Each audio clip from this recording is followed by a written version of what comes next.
อรุณสวัสดิ์ค่ะท่านผู้ฟังที่นี่สถานีวิทยุกระจายเสียงแห่งประเทศไทยจังหวัดลำปาง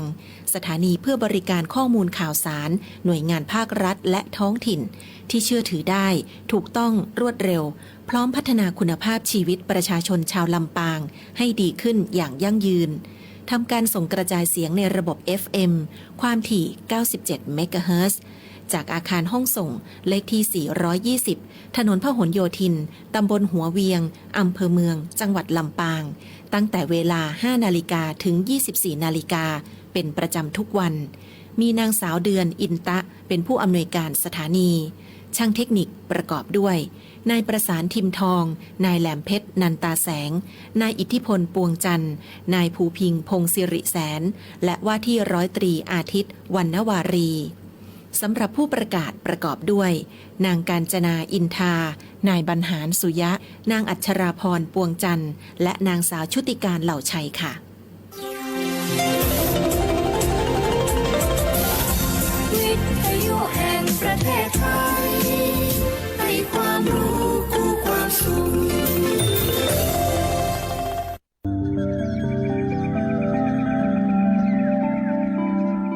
สถานีวิทยุกระจายเสียงแห่งประเทศไทยจังหวัดลำปาง FM 97 เมกะ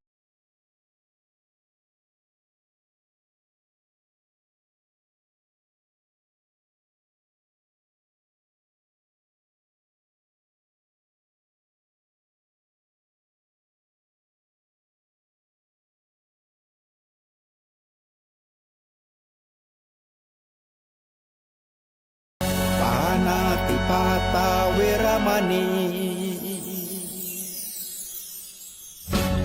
อทินนาทานาเวรมณีกาเมมุสาสุราเม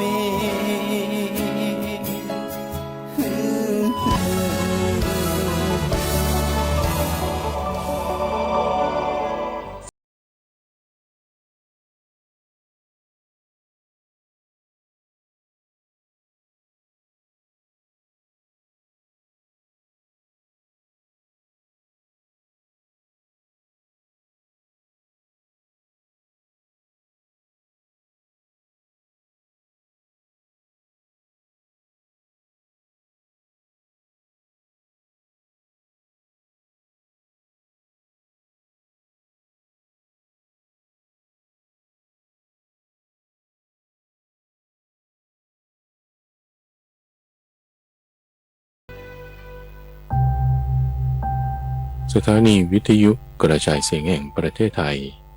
นำเสนอรายการธรรมรับอรุณโดยมูลนิธิปัญญาภาวนากับพระมหาไพบูลย์อาภีปุณโญในทุกวันพฤหัสเป็นช่วงกลางประสูตรที่เป็นกลางข้อมูลที่มีบทพยัญชนะและความหมายที่ลึกซึ้งงดงามน่าฟังตั้งแต่ต้นให้พ้นจนถึงที่สุดและจบลงอย่างสวยงามเป็นประสูตรเรื่องราวที่มาในพระไตรปิฎกที่เมื่อฟังแล้วจะมีการตกผลึกของความคิดเกิดเป็นความคล่องปากจำได้ขึ้นใจแทงตลอดด้วยปัญญาอย่างดีเป็นสัมมาทิฏฐิได้ในวันนี้ก็นำเสนอวิธีการที่จะทำให้เรามีความฉลาดขึ้นมีปัญญาเพิ่มขึ้นโดยนำตัวอย่างเรื่องของช่างไม้ที่ชื่อว่าปัญจกังคะที่พอได้ยินได้ฟังข้อมูลอันใดอันหนึ่งก็ไม่ได้เชื่อปักใจลงไปเต็มที่ว่าสิ่งนี้เท่านั้นจริงสิ่งอื่นเปล่าแต่นำคำถามนำเรื่องราวเหล่านั้นไปสอบถามท่านผู้รู้ในที่นี้ก็คือพระพุทธเจ้าวิธีการอย่างนี้ท่านผู้ฟังจะเป็นการทำให้เรามีปัญญาเพิ่มขึ้นการเข้าไปหาผู้รู้สอบถามเรื่องราวเหล่านี้เป็นอย่างไรอย่างไรสิ่งไหนดีทำสิ่งไหนไม่ควรทำไม่ดีอย่างไรสอบถามรู้แล้วปฏิบัติตามนี่แหละจะเป็นเหตุให้มีปัญญาเพิ่มขึ้นส่วนเรื่องที่สองเป็น เรื่องที่ท่านพระสารีบุตรกล่าวไว้อธิบายถึงวิธีการที่เราจะโจทย์คนอื่นหรือเมื่อเราถูกโจทย์โดยผู้อื่นแล้วควรจะปฏิบัติตนทำจิตอย่างไรโดยนำเรื่องที่ท่านพระสารีบุตรได้เคยถูกโจทย์โดยภิกษุรูปหนึ่งว่าเอาสังคติมากระทบท่านแล้วไม่ขอโทษเอาสองเรื่องนี้มาประกอบเป็นตัวอย่างให้ท่านผู้ฟังได้ฟังด้วยว่าเมื่อเวลาเราถูกโจทย์แล้วการตั้งจิตใจไว้ควรทำอย่างไรแล้วผู้ที่จะโจทย์หรือจะกล่าวหากล่าวโทษคนอื่นนั้นควรจะทำจิตใจอย่างไรพระสูตรแรกนั้นชื่อสมณมุนทิกาสูตรและพระสูตรที่สองนั้นชื่อโจทนาสูตรก็เชิญรับฟังพระสูตรว่าด้วยปริภาชกชื่ออุคาหะมานะสมณมุนทิกาบุตรสมณมุนทิกาสูตรมัชฌิมานิกายเล่มที่13ข้อที่260มีในสมัยหนึ่งพระผู้มีพระภาคประทับอยู่ณพระเชตวันอารามของท่านอนาถบิณฑิกเศรษฐีในเขตกรุงสาวัตถีสมัยนั้นแลปริภาชกชื่ออุคาหะมานะสมณมุนทิกาบุตรกับปริภาชกประมาณ500คนพร้อมด้วยปริภาชกบริษัทหมู่ใหญ่อาศัยอยู่ในอารามของพระนางมลิกาเทวีชื่อว่าเอกาสาลาซึ่งแวดล้อมด้วยต้นมะพร้าวมันเป็นที่ประชุมแสดงลัทธิพระนั้นช่างไม้ชื่อว่าปัญจกังคะออกจากกรุงสาวัตถีเพื่อเข้าไปเฝ้าพระผู้มีพระภาคแต่ยังหัววันได้คิดว่าก็บัดนี้ยังไม่ใช่เวลาจะเข้าเฝ้าพระผู้มีพระภาคเพราะพระผู้มีพระภาคทรงหลีกเร้นอยู่ก็บัดนี้ก็ยังไม่ใช่เวลาที่จะเข้าไปหาภิกษุทั้งหลายผู้บำเพ็ญความเพียรทางใจเพราะภิกษุทั้งหลายผู้บำเพ็ญความเพียรทางใจก็ยังหลีกเร้นอยู่ทางที่ดีเราควรเข้าไปหาอุคาหะมานะปริภาชกสมณมุนทิกาบุตรที่อารามของพระนางมลิกาชื่อเอกสาลาซึ่งแวดล้อมด้วยต้นมะพร้าวอันเป็นที่ประชุมแสดงลัทธิลำดับนั้นนายช่างไม้ชื่อปัญจกังคะจึงเข้าไปหาอุคาหะมานะปริภาชกสมณมุนทิกาบุตรถึงอารามของพระนางมลิกาที่ชื่อว่าเอกสาลาซึ่งแวดล้อมด้วยต้นมะพร้าวอันเป็นที่ประชุมแสดงลัทธิตอนเดรัจฉานคาถาก็สมัยนั้นอุคาหะมานะปริภาชกสมณมุนทิกาบุตรกำลังสนทนากับปริภาชกบริษัทหมู่ใหญ่กำลังสนทนาถึงเดรัจฉานคาถาต่างๆด้วยเสียงดังอื้ออึงคือพูดเรื่องพระราชาเรื่องโจรเรื่องมหาอมาตย์เรื่องกองทัพเรื่องภัยเรื่องการรบเรื่องข้าวเรื่องน้ำเรื่องผ้าเรื่องที่นอนเรื่องพวงดอกไม้เรื่องของหอมเรื่องญาติเรื่องยานเรื่องบ้านเรื่องนิคมเรื่องเมืองหลวงเรื่องชนบทเรื่องสตรีเรื่องบุรุษเรื่องคนกล้าเรื่องตรอกเรื่องท่าน้ำเรื่องคนที่ล่วงลับไปแล้วเรื่องเบตเตเล็ดเรื่องโลกเรื่องทะเลเรื่องความเจริญและความเสื่อมอย่างนั้นอย่างนั้นก็อุคาหะมานะปริภาชกสมณมุนทิกาบุตรได้เห็นช่างไม้ชื่อปัญจกังคะกำลังเดินมาแต่ไกลจึงห้ามบริษัทของตนว่าท่านผู้เจริญทั้งหลายโปรดเงียบหน่อยอย่าส่งเสียงอื้ออึงนี้คือช่างไม้ชื่อปัญจกังคะผู้เป็นสาวกของพระสมณโคดมกำลังเดินมาท่านเป็นสาวกคนหนึ่งในบรรดาสาวกของพระสมณโคดมผู้เป็นคฤหัสถ์ นุ่งขาวห่มขาวผู้อาศัยอยู่ณกรุงสาวัตถีท่านเหล่านั้นชอบเสียงเบาแนะนำให้พูดกันเบาๆสรรเสริญคุณของคนที่พูดเสียงเบาบางทีช่างไม้ชื่อปัญจกังคะ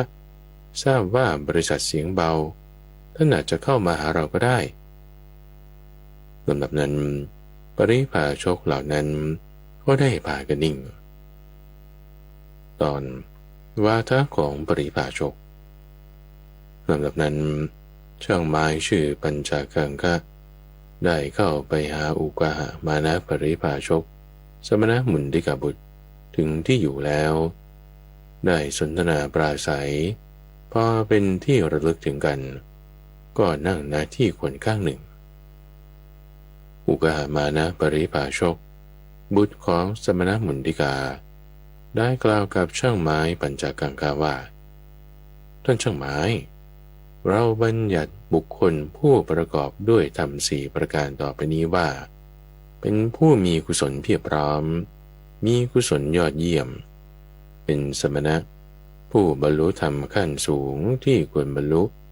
ไม่มีใครสู้วาทาได้ก็ธรรมสี่ประการคืออะไรคือบุคคลในโลกนี้ข้อที่หนึ่งไม่ทำกรรมชั่วทางกาย 2. ไม่กล่าววาจาชั่ว 3. ไม่ดำริความดำริชั่ว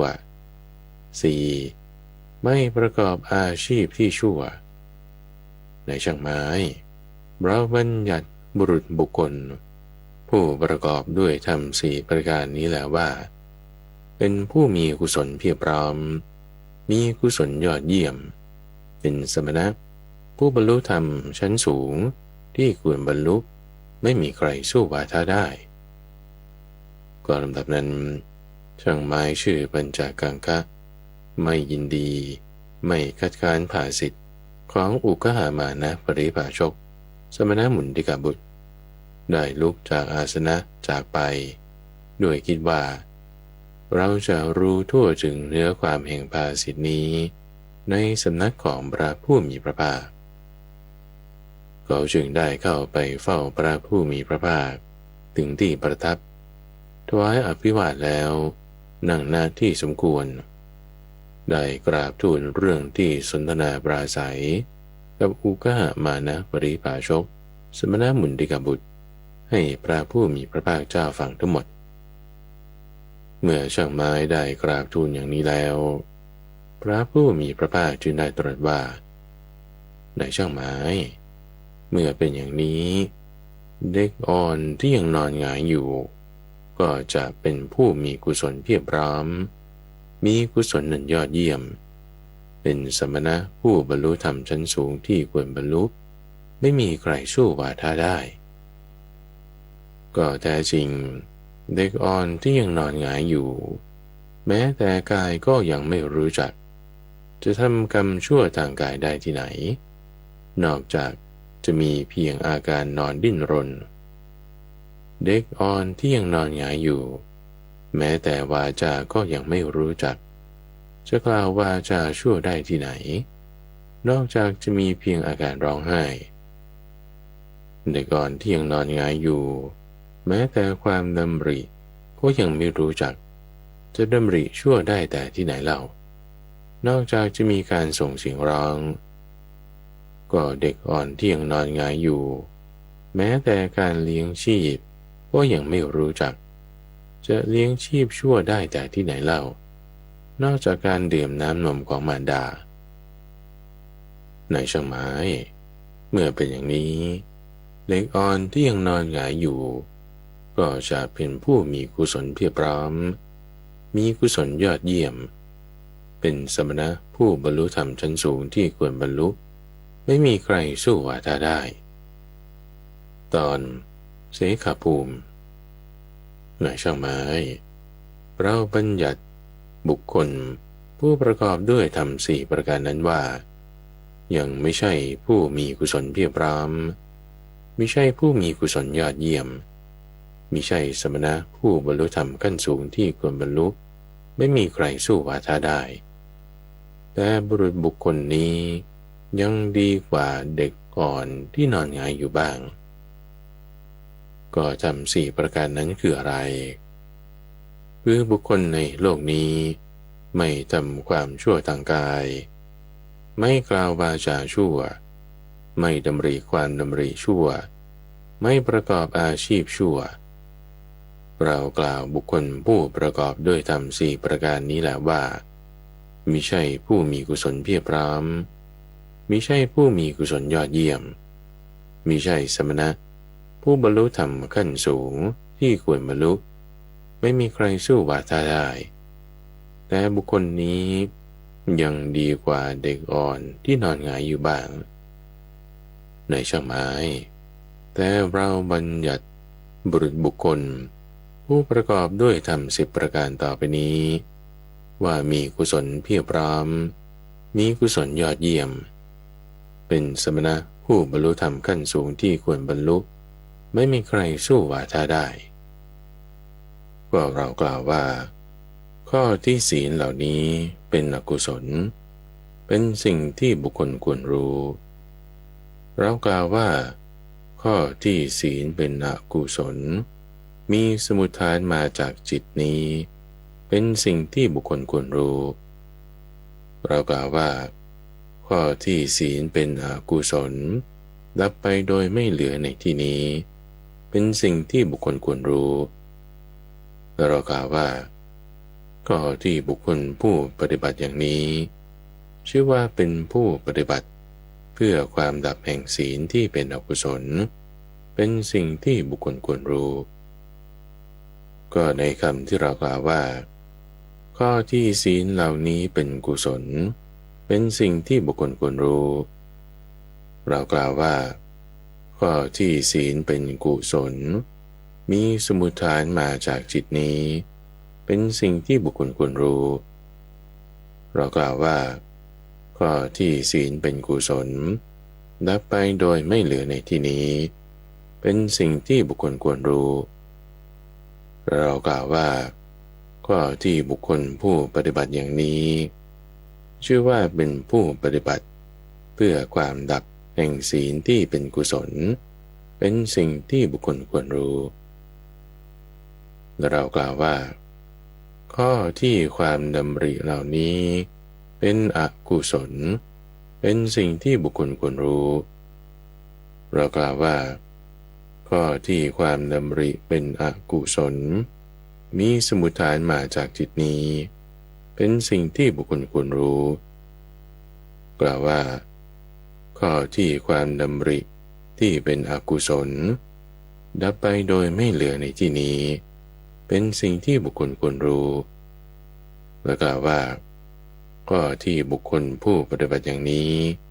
ชื่อว่าเป็นผู้ปฏิบัติเพื่อความดับแห่งความดำริที่เป็นอกุศลเป็นสิ่งที่บุคคลควรรู้และเรากล่าวว่าข้อที่ความดำริเหล่านี้เป็นกุศลเป็นสิ่งที่บุคคลควรรู้เรากล่าวว่าข้อที่ความดำริเป็นกุศลมีสมุฏฐานมาจากจิตนี้เป็นสิ่งที่บุคคลควรรู้เรากล่าวว่าข้อที่ความดำริที่เป็นกุศล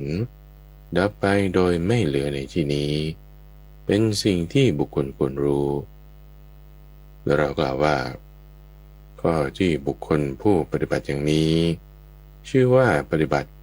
เพื่อความดับแห่งความดำริที่เป็นกุศลเป็นสิ่งที่บุคคลควรรู้ว่าด้วยเสขธรรมตอนเสขธรรมที่ว่าด้วยศีลในช่างไม้ก็ศีลที่เป็นอกุศลเป็นอย่างไรคือกายกรรมที่เป็นอกุศลวจีกรรมที่เป็นอกุศลการเลี้ยงชีพที่เป็นบาปเหล่านี้เราเรียกว่าศีลที่เป็นอกุศลก็ศีลที่เป็นอกุศลเหล่านี้มีอะไรเป็นสมุฏฐานคือแม้สมุฏฐานแห่งศีลที่เป็นอกุศลเหล่านั้นเราก็ได้กล่าวไว้แล้วสมุฏฐานแห่งศีลนี้ควรกล่าวว่า มีจิตเป็นสมุฏฐานก็จิตดวงไหนเล่าแท้จริงจิตมีหลายดวงมีหลายอย่างมีหลายประการคือจิตที่มีราคะจิตที่มีโทสะและจิตที่มีโมหะศีลที่เป็นอกุศลมีจิตเหล่านั้นเป็นสมุฏฐานก็ศีลที่เป็นอกุศลเหล่านี้ดับไปโดยไม่เหลือในที่ไหนคือแม้ความดับแห่งศีลที่เป็นอกุศลเหล่านั้นเราได้กล่าวไว้แล้วก็ภิกษุในธรรมวินัยนี้ละกายทุจริตเจริญกายสุจริตละวจีทุจริตเจริญวจีสุจริตละมโนทุจริตเจริญมโนสุจริตละมิจฉาชีวะเลี้ยงชีพด้วยสัมมาอาชีวะศีลที่เป็นอกุศลเหล่านี้ดับไปโดยไม่เหลือในธรรมเหล่านี้ก็ผู้ปฏิบัติอย่างไรจึงชื่อว่าปฏิบัติเพื่อความดับแห่งศีลที่เป็นอกุศลคือภิกษุในธรรมวินัยนี้สร้างฉันทะพยายามปรารภความเพียรประคองจิตมุ่งมั่นเพื่อป้องกันบาปอกุศลธรรมที่ยังไม่เกิดมิให้เกิดขึ้น 2. สร้างฉันทะพยายามปรารภความเพียรประคองจิตมุ่งมั่นเพื่อละบาปอกุศลธรรมที่เกิดขึ้นแล้ว 3. สร้างฉันทะพยายามปรารภความเพียรประคองจิตมุ่งมั่นเพื่อทำอกุศลธรรมที่ยังไม่เกิดให้เกิดขึ้นและ 4. สร้างฉันทะพยายามปรารภความเพียรประคองจิตมุ่งมั่นเพื่อความดำรงอยู่ไม่เลือนหายพิโยภาพไพบูรณ์ความเจริญเต็มที่แห่งกุศลธรรมที่เกิดขึ้นแล้วในช่างไม้บุคคลผู้ปฏิบัติอย่างนี้แลชื่อว่าเป็นผู้ปฏิบัติเพื่อความดับแห่งศีลที่เป็นอกุศลก็ศีลที่เป็นกุศลเป็นอย่างไรคือกายกรรมที่เป็นกุศลวจีกรรมที่เป็นกุศลและแม้อาชีวะอันบริสุทธิ์ก็รวมอยู่ในศีลเหล่านี้เราเรียกว่าศีลที่เป็นกุศลก็ศีลที่เป็นกุศลเหล่านี้มีอะไรเป็นสมุฏฐานคือแม้สมุฏฐานแห่งศีลที่เป็นกุศลเหล่านั้นเราก็ได้กล่าวไว้แล้วสมุฏฐานแห่งศีลนี้ควรกล่าวว่ามีจิตเป็นสมุฏฐานก็จิตดวงไหนเล่าแต่จริงจิตมีหลายดวงมีหลายอย่างมีหลายประการคือจิตที่ปราศจากราคะที่ปราศจากโทสะและที่ปราศจากโมหะศีลที่เป็นกุศลมีจิตเหล่านี้เป็นสมุฏฐานก็ศีลที่เป็นกุศลเหล่านี้ดับไปไม่เหลือในที่ไหนคือแม้ความดับแห่งศีลที่เป็นกุศลเหล่านี้เราได้กล่าวไว้แล้วคือภิกษุในธรรมวินัยนี้เป็นผู้มีศีลแต่หาใช่มีเพียงศีลก็พอยังจะต้องรู้ชัดเจโตวิมุตติปัญญาวิมุตติตามความเป็นจริงซึ่งเป็นที่ดับไปโดยไม่เหลือแห่งศีลที่เป็นกุศลเหล่านั้นว่าบุคคลปฏิบัติอย่างไรจึงจะชื่อว่าปฏิบัติเพื่อความดับแห่งศีลที่เป็นกุศลคือภิกษุในธรรมวินัยนี้สร้างฉันทะพยายามปรารภความเพียรประคองจิตตั้งจิตไว้เพื่อป้องกันบาปอกุศลธรรมทั้งหลายที่ยังไม่เกิดไม่ให้เกิดขึ้นเพื่อละบาปอกุศลธรรมทั้งหลายที่เกิดขึ้นแล้วเพื่อทำกุศลธรรมทั้งหลายที่ยังไม่เกิดให้เกิดขึ้นย่อมสร้างฉันทะพยายาม ปรารภความเพียรประคองจิตมุ่งมั่นเพื่อความดำรงอยู่ไม่เลือนหายพิโยภาพไพบูรณ์เจริญเต็มที่แห่งกุศลธรรมที่เกิดขึ้นแล้วในช่างไม้บุคคลผู้ปฏิบัติอย่างนี้แลชื่อว่าเป็นผู้ปฏิบัติ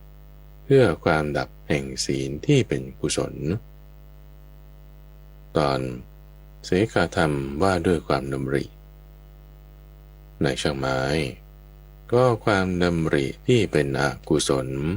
เป็นอย่างไรคือความดำริในกามความดำริในทางพยาบาทและความดำริ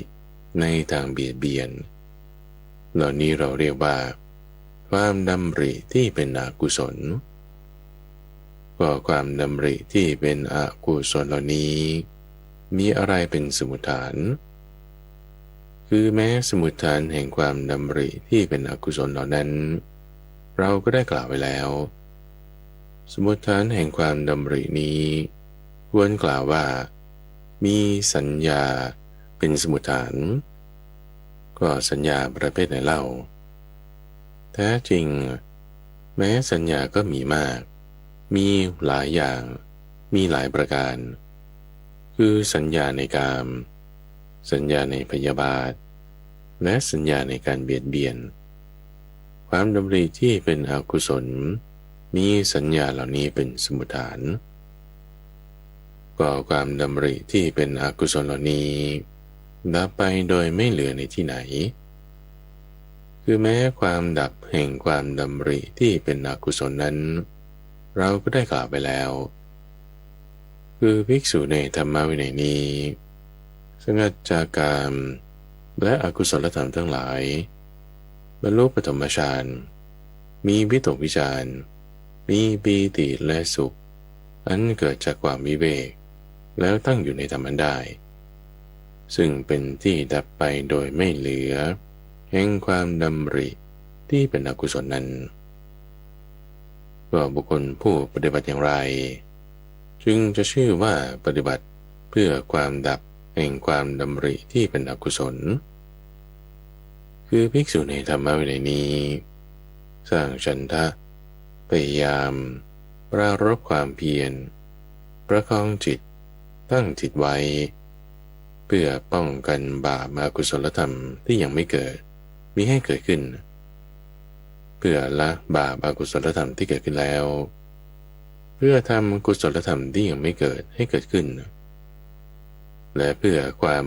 ดำรงอยู่ไม่เลือนหายพิโยภาพ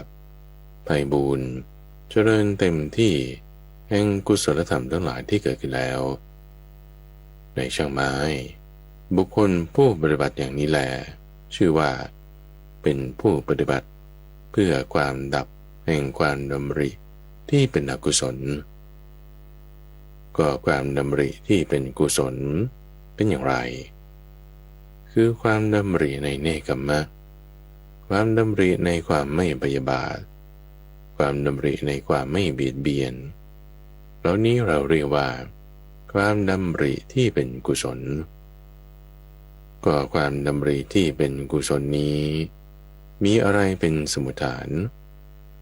คือแม้สมุฏฐานแห่งความดำริที่เป็นกุศลเหล่านั้นเราก็ได้กล่าวไว้แล้วสมุฏฐานแห่งความดำรินี้ควรกล่าวว่ามีสัญญาเป็นสมุฏฐานก็สัญญาประเภทไหนเล่าแต่จริงแม้สัญญาก็มีมากมีหลายอย่างมีหลายประการคือสัญญาในเนกขัมมะสัญญาในความไม่พยาบาทสัญญาในความไม่เบียดเบียนความดำริที่เป็นกุศลมีสัญญาเหล่านี้เป็นสมุฏฐานก็ความดำริที่เป็นกุศลเหล่านี้ดับไปโดยไม่เหลือในที่ไหนคือแม้ความดับแห่งความดำริที่เป็นกุศลนั้นเราก็ได้กล่าวไว้แล้วเพราะความที่วิตกวิจารระงับไปภิกษุในธรรมวินัยนี้บรรลุทุติยฌานมันมีปีติและสุขอันเกิดจากสมาธิ แล้วตั้งอยู่ในธรรมได้ซึ่งเป็นที่ดับไปโดยไม่เหลือแห่งความดำริ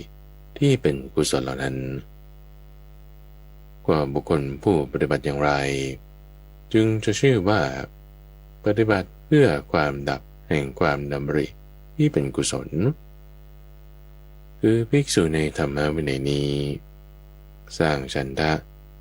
พยายามปรารภความเพียรประคองจิต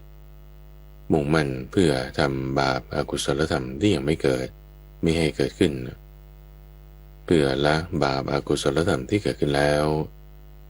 เพื่อทำกุศลธรรมที่ยังไม่เกิดให้เกิดขึ้นเพื่อความดำรงอยู่ไม่เลือนหายพิโยภาพไปบูรณ์เจริญเต็มที่แห่งกุศลธรรมทั้งหลายที่เกิดขึ้นแล้วในช่างไม้บุคคลผู้ปฏิบัติอย่างนี้แลชื่อว่าเป็นผู้ปฏิบัติเพื่อความดับแห่งความดำริที่เป็นกุศลตอนอาเสขธรรม10ประการในช่างไม้เราบัญญัติบุคคลผู้ประกอบด้วยธรรม10ประการเหล่าไหนว่าเป็นผู้มีกุศลสมบูรณ์มีกุศลอย่างยิ่งเป็นสมณะผู้บรรลุธรรมขั้นสูงที่ควรบรรลุไม่มีใครสู้วาทะได้คือภิกษุในธรรมวินัยนี้ข้อที่หนึ่งเป็นผู้ประกอบด้วยสัมมาทิฏฐิที่เป็นอาเสขะ 2. เป็นผู้ประกอบด้วยสัมมาสังกัปปะชนิดที่เป็นอาเสขะ 3. เป็นผู้ประกอบด้วยสัมมาวาจาชนิดที่เป็นอาเสขะ 4. เป็นผู้ประกอบด้วยสัมมากัมมันตะชนิดที่เป็นอาเสขะ 5. เป็นผู้ประกอบด้วยสัมมาอาชีวะชนิดที่เป็นอาเสขะ 6. เป็นผู้ประกอบด้วยสัมมาบายามะชนิดที่เป็นอาเสขะ 7. เป็นผู้ประกอบด้วยสัมมาสติชนิดที่เป็นอาเสขะ 8. เป็นผู้ประกอบด้วยสัมมาสมาธิชนิดที่เป็นอาเสขะ 9. เป็นผู้ประกอบด้วยสัมมาญาณะชนิดที่เป็นอาเสขะ 10. เป็นผู้ประกอบด้วยสัมมาวิมุตติชนิดที่เป็นอาเสขะเราบัญญัติบุคคลผู้ประกอบด้วยธรรม10ประการเหล่านี้แหละว่าเป็นผู้มีกุศลเพียบพร้อมมีกุศลยอดเยี่ยมเป็นสมณะผู้บรรลุธรรมขั้นสูงที่ควรบรรลุไม่มีใครสู้วาทะได้ก็เมื่อพระผู้มีพระภาคตรัสภาษิตนี้แล้วช่างไม้ชื่อปัญจกังคะมีใจชื่นชมยินดีภาษิตของพระผู้มีพระภาคเจ้าแลสมณะมุนติกสูตรจบอังคุตรนิกายปัญจกนิบาตเล่มที่22ข้อที่167โจทนาสูตรว่าด้วยคุณสมบัติของภิกษุผู้เป็นโจทย์ณที่นั้นท่านพระสารีบุตรได้เรียกภิกษุทั้งหลายมาแล้วกล่าวว่าท่านผู้มีอายุทั้งหลายภิกษุผู้เป็นโจทย์ประสงค์จะโจทย์ผู้อื่นพึงตั้งมั่นธรรมะ5ประการไว้ในตนแล้วจึงโจทย์ผู้อื่นก็ธรรมะ5ประการเป็นอย่างไรคือ1เราจะกล่าวในการอันควรจะไม่กล่าวในการอันไม่ควรเราจะกล่าวถ้อยคำจริงจะไม่กล่าวถ้อยคำไม่จริงเราจะกล่าวถ้อยคำอ่อนหวานจะไม่กล่าวถ้อยคำหยาบคายเราจะกล่าวถ้อยคำอันประกอบด้วยประโยชน์จะไม่กล่าวถ้อยคำอันไม่ประกอบด้วยประโยชน์และเราจะมีเมตตาจิตกล่าวจะไม่เพ่งโทษกล่าวท่านผู้มีอายุทั้งหลายภิกษุผู้โจทย์ประสงค์จะโจทย์ผู้อื่นพึงตั้งมั่นทำ5ประการนี้ไว้ในตนแล้วจึงโจทย์ผู้อื่นท่านผู้มีอายุทั้งหลาย ก็ข้าพเจ้าเห็นบุคคลบางคนในธรรมวินัยนี้ถูกผู้อื่นโจทย์ในการอันไม่ควรไม่ถูกโจทย์ในการอันควรก็โกรธถูกผู้อื่นโจทย์ด้วยถ้อยคำไม่จริงไม่ถูกโจทย์ด้วยถ้อยคำจริงก็โกรธถูกผู้อื่นโจทย์ด้วยถ้อยคำหยาบคายไม่ถูกโจทย์ด้วยถ้อยคำอ่อนหวานก็โกรธถูกผู้อื่นโจทย์ด้วยถ้อยคำอันไม่ประกอบด้วยประโยชน์ไม่ถูกโจทย์ด้วยถ้อยคำอันประกอบด้วยประโยชน์ก็โกรธถูกผู้อื่นโจทย์ด้วยการเพ่งโทษไม่ถูกโจทย์ด้วยเมตตาจิตก็โกรธก็ภิกษุผู้ถูกโจทย์นั้นพึงให้เกิดความไม่ร้อนใจคืออวิปปิสารขึ้นเพราะการถูกโจทย์โดยไม่เป็นธรรมด้วยอาการ5อย่างเกิดคือ 1. ผู้ถูกโจทย์ในการอันไม่ควรไม่ถูกโจทย์โดยการอันควรท่านจึงควรมีความไม่ร้อนใจท่านถูกโจทย์โดยถ้อยคำไม่จริงไม่ถูกโจทย์โดยถ้อยคำมันจริงท่านจึงไม่ควรมีความร้อนใจท่านถูกโจทย์ด้วยคำหยาบไม่ถูกโจทย์ด้วยคำอ่อนหวานท่านจึงไม่ควรมีความร้อนใจท่านถูกโจทย์โดยถ้อยคำอันไม่ประกอบด้วยประโยชน์ไม่ถูกโจทย์โดยถ้อยคำอันประกอบด้วยประโยชน์ท่านจึงไม่ควรมีความร้อนใจท่านถูกโจทย์โดยการเพ่งโทษไม่ถูกโจทย์โดยเมตตาจิตท่านจึงไม่ควรมีความร้อนใจท่านผู้มีอายุทั้งหลายภิกษุผู้ถูกโจทย์พึงไม่ควรมีความร้อนใจเพราะการถูกโจทย์โดยไม่เป็นธรรม5อย่างนี้ก็ภิกษุผู้โจทย์เขานั้นพึงให้เกิดความร้อนใจคือวิปฏิสารขึ้นเพราะการโจทย์โดยไม่เป็นธรรม5ประการคือ 1. ท่านโจทย์ในการอันไม่ควรไม่โจทย์ในการอันควรท่านจึงควรมีความร้อนใจคือวิปฏิสารท่านโจทย์ด้วยคำไม่จริงไม่โจทย์ด้วยคำจริงท่านจึงควรมีความร้อนใจท่านโจทย์ด้วยถ้อยคำหยาบคายไม่โจทย์ด้วยถ้อยคำอ่อนหวานท่านจึงควรมีความร้อนใจท่านโจทย์ด้วยถ้อยคำอันไม่ประกอบด้วยประโยชน์ไม่โจทย์ด้วยถ้อยคำอันประกอบด้วยประโยชน์ท่านจึงควรมีความร้อนใจและ 5. ท่านโจทย์ด้วยการเพ่งโทษไม่โจทย์ด้วยเมตตาจิตท่านจึงควรมีวิปฏิสารคือความร้อนใจท่านผู้มีอายุทั้งหลายภิกษุผู้โจทย์พึงให้เกิดวิปฏิสารขึ้นด้วยการโจทย์โดยไม่เป็นธรรม5ประการเหล่านี้ข้อนั้นเพราะเหตุไรเพราะภิกษุแม้รูปอื่นไม่พึงเข้าใจว่าควรโจทย์ด้วยถ้อยคำไม่จริงท่านผู้มีอายุทั้งหลายก็ข้าพเจ้าเห็นบุคคลบางคนในธรรมวินัยนี้ถูกโจทย์ในการอันควรไม่ถูกโจทย์โดยการอันไม่ควรก็โกรธถูกโจทย์ด้วยถ้อยคำจริงไม่ถูกโจทย์ด้วยถ้อยคำไม่จริงก็โกรธถูกโจทย์ด้วยถ้อยคำอ่อนหวานไม่ถูกโจทย์ด้วยถ้อยคำหยาบคายก็โกรธถูกโจทย์ด้วยถ้อยคำอันประกอบด้วยประโยชน์ไม่ถูกโจทย์ด้วยถ้อยคำอันไม่ประกอบด้วยประโยชน์ก็โกรธถูกโจทย์ด้วยเมตตาจิตไม่ถูกโจทย์ด้วยการเพ่งโทษก็โกรธก็ภิกษุผู้ถูกโจทย์นั้นพึงให้เกิดความร้อนใจขึ้นโดยเป็นธรรมด้วยอาการ5ประการนี้คือ 1. ท่านถูกโจทย์ในการอันควรไม่ถูกโจทย์ในการอันไม่ควรท่านจึงควรมีความร้อนใจท่านถูกโจทย์ด้วยถ้อยคำจริงไม่ถูกโจทย์ด้วยถ้อยคำไม่จริงท่านจึงควรมีความร้อนใจท่านถูกโจทย์ด้วยถ้อยคำอ่อนหวานไม่ถูกโจทย์ด้วยถ้อยคำหยาบคายท่านจึงควรมีความร้อนใจท่านถูกโจทย์ด้วยถ้อยคำอันประกอบด้วยประโยชน์ ไม่ถูกโจทย์ด้วยถ้อยคำอันไม่ประกอบด้วยประโยชน์ท่านจึงควรมีความร้อนใจท่านถูกโจทย์ด้วยเมตตาจิตไม่ถูกโจทย์ด้วยการเพ่งโทษท่านจึงควรมีความร้อนใจเป็นผู้มีอายุทั้งหลายภิกษุพึงให้เกิดความร้อนใจขึ้นในกรณีที่ถูกโจทย์โดยทำด้วยอาการ5อย่างนี้ก็ภิกษุผู้โจทย์โดยเป็นธรรมพึงให้เกิดความไม่ร้อนใจคืออวิปปิสารขึ้น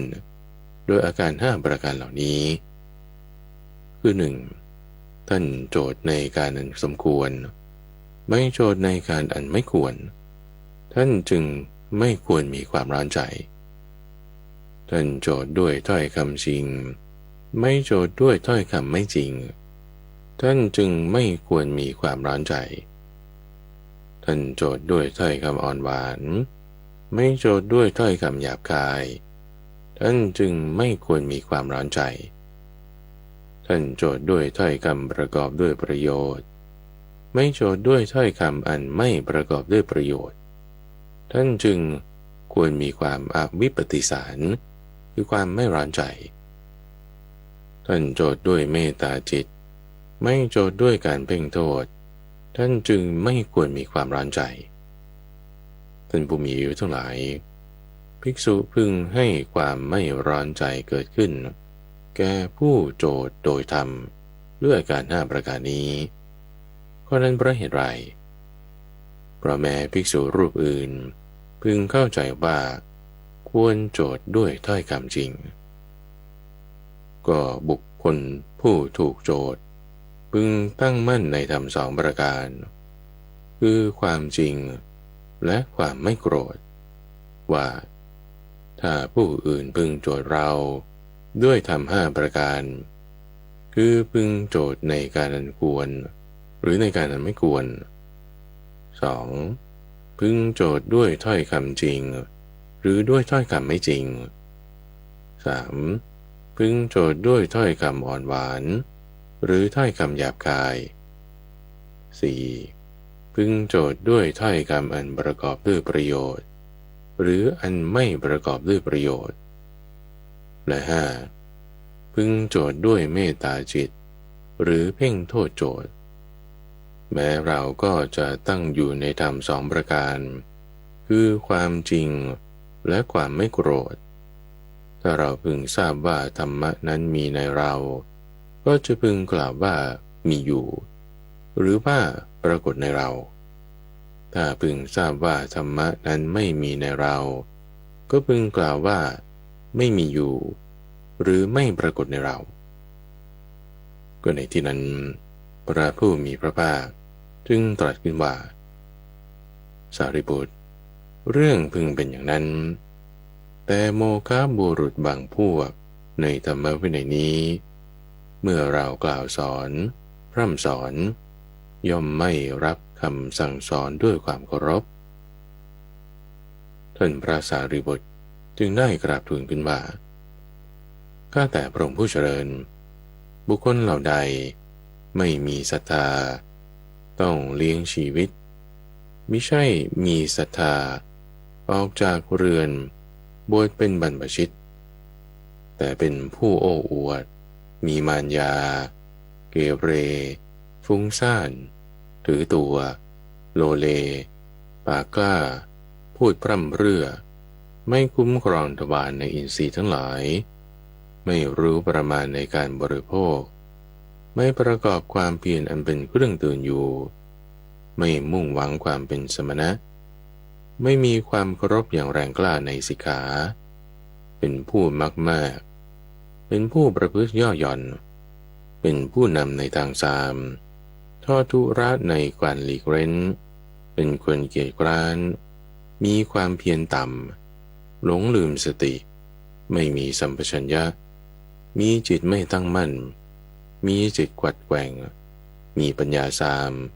เป็นคนเซ่อคนเหล่านั้นเมื่อถูกข้าพระองค์กล่าวสอนอย่างนี้แล้วย่อมไม่รับฟังโอวาทโดยเคารพก็ส่วนกุลบุตรเหล่าใดมีศรัทธา ออกจากเรือนบวชเป็นบรรพชิตไม่โอ้อวดไม่มีมารยาไม่เกเรไม่ฟุ้งซ่านไม่ถือตัวไม่โลเลไม่ปากกล้าไม่พูดพร่ำเพรื่อเป็นผู้คุ้มครองทวารในอินทรีย์ทั้งหลายรู้ประมาณในการบริโภคประกอบความเพียรอันเป็นเครื่องตื่นมุ่งหวังความเป็นสมณะมีความเคารพอย่างแรงกล้าในสิกขาเป็นผู้ไม่มักมากไม่ประพฤติย่อหย่อนหมดทุระในโอกามนธรรมเป็นผู้นำในการหลีกเร้นปรารภความเพียรอุทิศกายและใจมีสติตั้งมั่นมีสัมปชัญญะมีจิตตั้งมั่นมีจิตแน่วแน่มีปัญญาไม่เป็นคนเซ่อกุลบุตรเหล่านั้นเมื่อถูกข้าพระองค์กล่าวสอนอย่างนี้ย่อมรับฟังโอวาทโดยเคารพพระผู้มีพระภาคจึงได้ตรัสขึ้นว่าสารีบุตรบุคคลเหล่าใดไม่มีศรัทธาต้องการเลี้ยงชีวิตไม่มีศรัทธาออกจากเรือนบวชเป็นบรรพชิต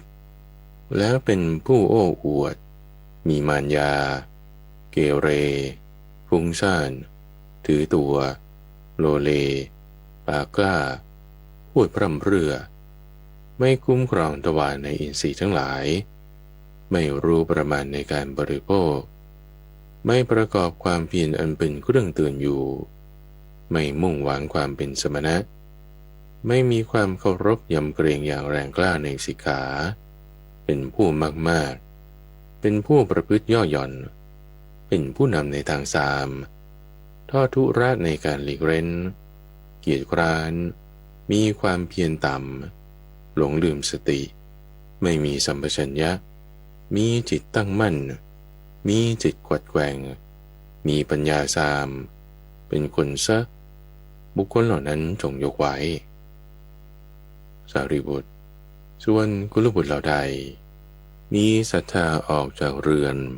บวชเป็นบรรพชิตไม่โอ้อวดไม่มีมารยาไม่เกเรไม่ฟุ้งซ่านไม่ถือตัวไม่โลเลไม่มีปากกล้าไม่พูดพร่ำเพรื่อคุ้มครองทวารในอินทรีย์ทั้งหลายรู้ประมาณในการบริโภคประกอบความเพียรอันเป็นเครื่องเตือนอยู่มุ่งหวังความเป็นสมณะมีความเคารพอย่างแรงกล้าในสิกขาไม่มากมากไม่ย่อหย่อนหมดทุระในโอกามนธรรมเป็นผู้นำในการหลีกเร้นปรารภความเพียรอุทิศกายและใจมีสติตั้งมั่นมีสัมปชัญญะมีจิตตั้งมั่นมีจิตแน่วแน่มีปัญญาไม่เป็นคนเซ่อสารีบุตรเธอพึงว่ากล่าวกุลบุตรเหล่านั้นจงกล่าวสอนเพื่อนพรหมจารีทั้งหลายจงพร่ำสอนเพื่อนพรหมจารีทั้งหลายด้วยหวังว่าเราจะยกเพื่อนพรหมจารีทั้งหลายขึ้นจากอสัตธรรมให้ตั้งอยู่ในสัตธรรมทั้งหลายเถิดสารีบุตรเธอพึงสำเนียกใจอย่างนี้โจทนาสูตรจบอังคุตรนิกายนวากะนิบาตว่าด้วยท่านพระสารีบุตรถูกโจทย์หรือการบรรลือเสียนาฏของท่านพระสารีบุตรวุฒิสูตรมีในสมัยหนึ่งพระผู้มีพระภาคประทับอยู่ณพระวิหารเชตวันอารามของท่านนาถบิณฑิกเศรษฐีใกล้นครสาวัตถีครั้งนั้นแลท่านพระสารีบุตรก็ไปเฝ้าพระผู้มีพระภาคถึงที่ประทับถวายบังคมแล้วนั่งณที่ควรข้างหนึ่ง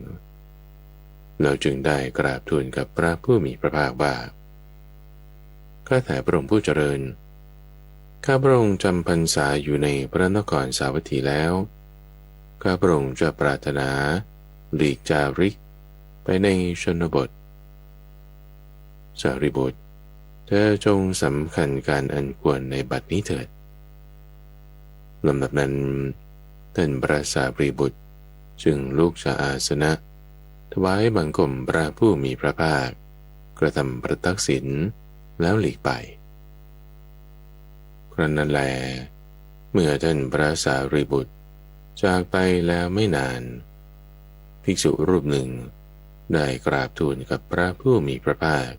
ดังนี้ว่าข้าแต่พระองค์ผู้เจริญท่านพระสารีบุตรกระทบข้าพระองค์แล้วไม่ขอโทษก็จะริกหลีกไปต่อมาพระผู้มีพระภาคจึงรับสั่งกับภิกษุรูปหนึ่งว่าภิกษุเธอจงมาจงไปเรียกสารีบุตรตามคำของเราว่าท่านสารีบุตรพระศาสดาเรียกท่านภิกษุนั้น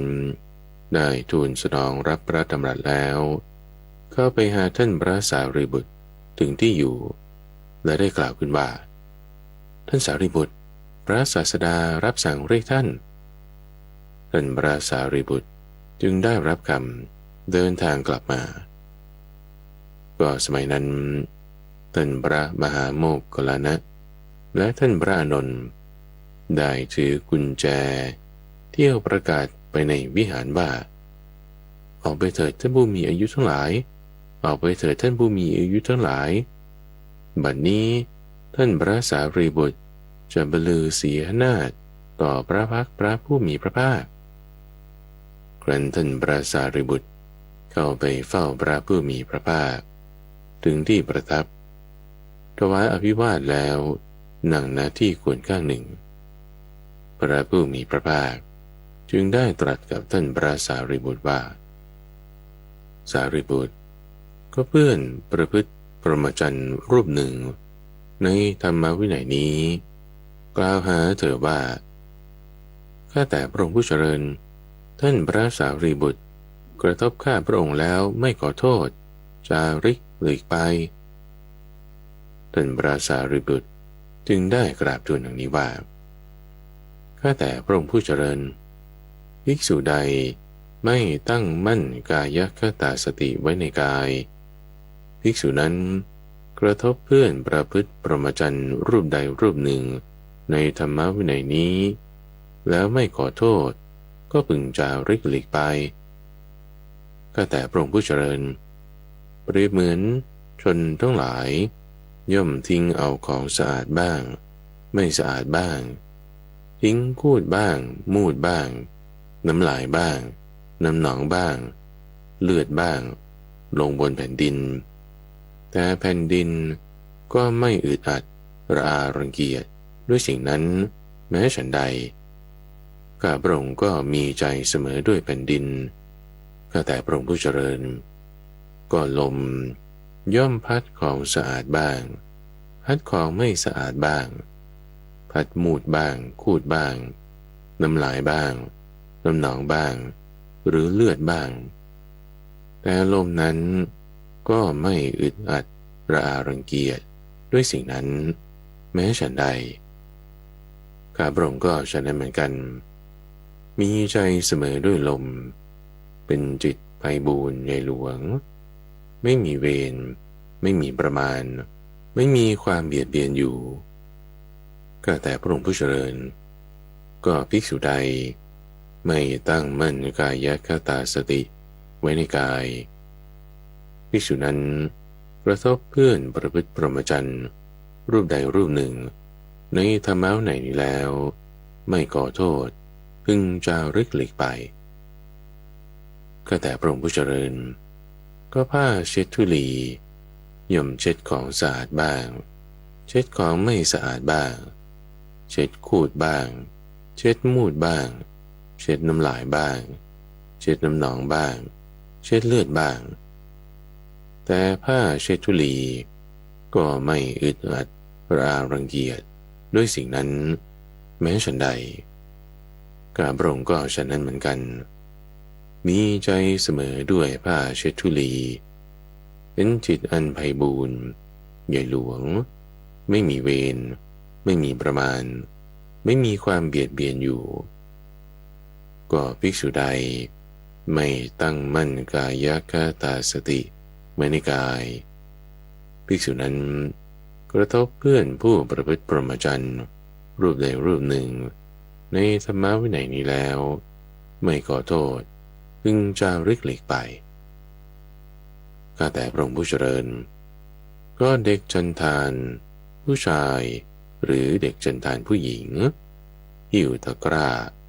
นุ่งผ้าชายขาดเมื่อเข้าไปสู่หมู่บ้านหรือนิคมย่อมตั้งจิตนอบน้อมเท่านั้นเข้าไปแม้ฉันใดข้าพระองค์ก็ฉะนั้นเหมือนกันมีใจเสมอด้วยเด็กจันทานทั้งผู้ชายทั้งผู้หญิงอันเป็นจิตไพบูลย์ใหญ่หลวงไม่มีขอบเขตไม่มีเวรไม่มีความเบียดเบียนอยู่ข้าแต่พระองค์ผู้เจริญก็ภิกษุใดไม่ตั้งมั่นกายคตาสติไว้ในกายภิกษุนั้นกระทบเพื่อนผู้ประพฤติพรหมจรรย์รูปใดรูปหนึ่งในธรรมวินัยนี้แล้วไม่ขอโทษได้จาริกหลีกไป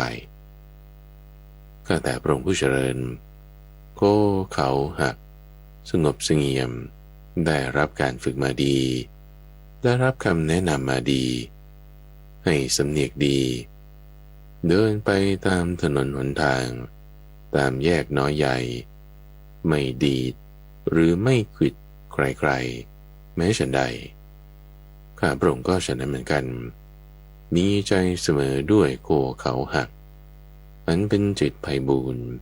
ใหญ่หลวงไม่มีเวรไม่มีประมาณไม่มีความเบียดเบียนอยู่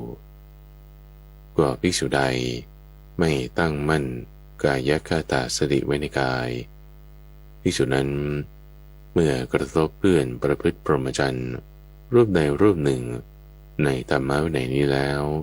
ไม่ขอโทษพึงจาริกหลีกไปข้าแต่พระองค์ผู้เจริญก็สตรีหรือบุรุษที่ยังหนุ่มสาวมีปกติชอบแต่งตัวส่งน้ำดำหัวแล้วพึงอึดอัดระอารังเกียจด้วยซากงูซากสุนัขหรือซากมนุษย์ที่เขาเอามาคล้องคอไว้แม้ฉันใดข้าพระองค์ก็ฉะนั้นเหมือนกันย่อมอึดอัดระอารังเกียจกายอันเปื่อยเน่านี้ก็ภิกษุใดไม่ตั้งมั่นกายคตาสติไว้ในกายภิกษุนั้นกระทบเพื่อนประพฤติพรหมจรรย์รูปใดรูปหนึ่งในธรรมวินัยนี้แล้วไม่ก่อโทษพึงจาริกหลีกไปข้าแต่พระองค์ผู้เจริญก็บุรุษประคองถาดน้ำมันข้นที่มีช่องนอใหญ่น้ำไหลออกได้ข้างบนไหลออกได้ข้างล่างแม้ฉันใดข้าพระองค์ก็ฉะนั้นเหมือนกันย่อมบริหารกายนี้ที่มีช่องน้อยช่องใหญ่ไหลเข้าไหลออกอยู่ก็ภิกษุใดไม่ตั้งมั่นกายคตาสติไว้ในกายภิกษุนั้นกระทบเพื่อนพรหมจรรย์รูปใดรูปหนึ่งในธรรมวินัยนี้แล้วไม่ขอโทษพึงจาริกหลีกไปก่อนลำดับนั้นภิกษุรูปนั้นได้ลุกจากอาสนะห่มผ้าเฉวียงบ่ามอบลงแทบพระบาทของพระผู้มีพระภาค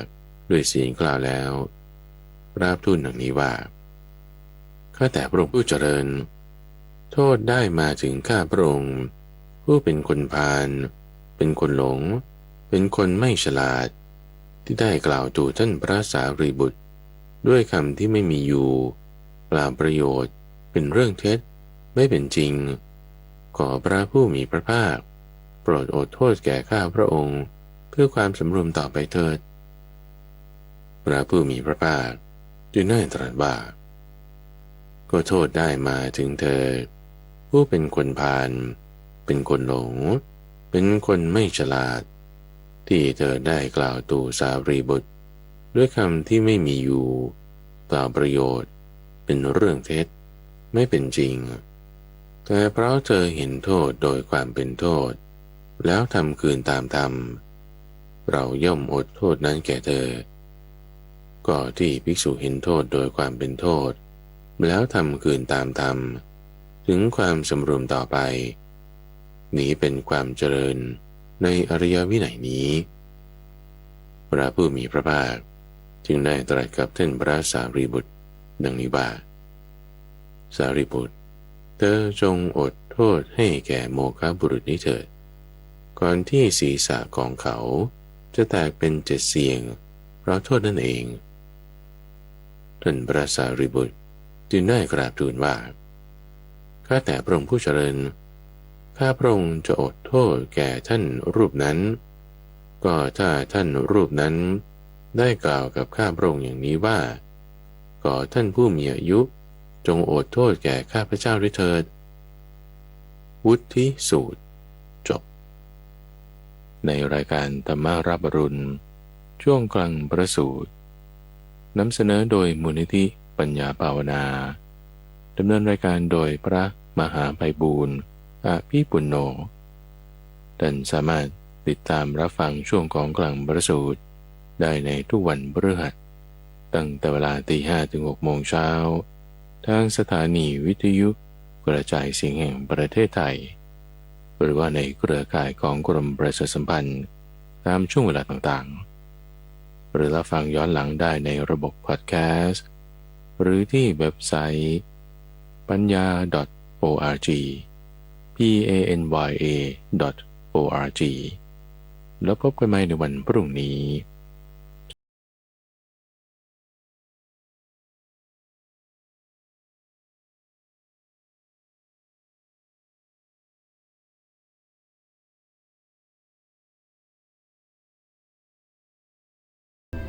ได้เป็นประจำทุกวันทางสถานีวิทยุกระจายเสียงแห่งประเทศไทยกรมประชาสัมพันธ์ FM 92.5 เมกะเฮิรตซ์และ AM 891 กิโลเฮิรตซ์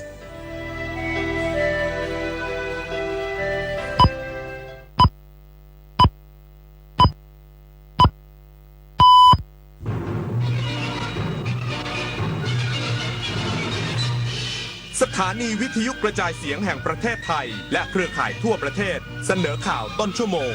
รู้เร็วรู้จริงเกาะติดทุกสถานการณ์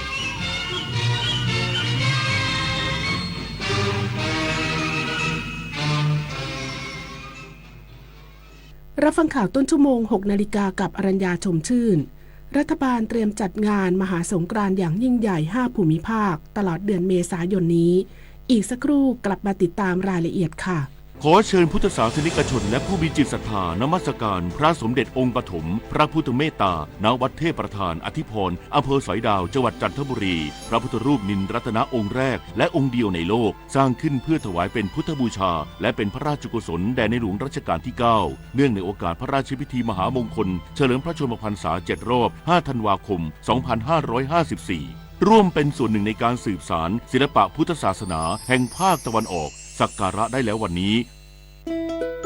ศูนย์อำนวยการใหญ่จิตอาสาพระราชทานเชิญชวนเยาวชนและประชาชนผู้รักการถ่ายภาพส่งภาพถ่ายและคลิปวิดีโอสั้นจากโทรศัพท์มือถือหรือกล้องดิจิทัลเข้าประกวดชิงรางวัลในหัวข้อกิจกรรมจิตอาสาส่งผลงานได้ตั้งแต่บัดนี้ถึง31 มีนาคม